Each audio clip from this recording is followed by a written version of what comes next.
То есть, почему киртаны Адирасы Прабху так сильно вдохновляют? То есть, много талантливых музыкантов, замечательных певцов, очень красиво поют, играют, но почему-то максимальное вдохновение, когда Адираса Прабху проводит киртан.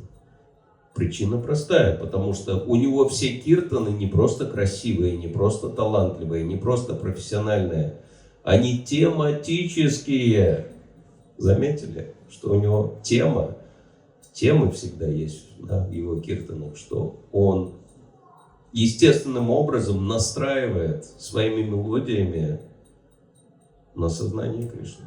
Да, заставляет буквально, да, вспомнить о Кришне своими мелодиями, даже если совсем забыл, да, как я вчера, совсем забыл, что Баларам Джаянти. А почему он поет мелодию «Заклинателя змей»? Баларама Джаянти, оказывается, вот оно в чем дело.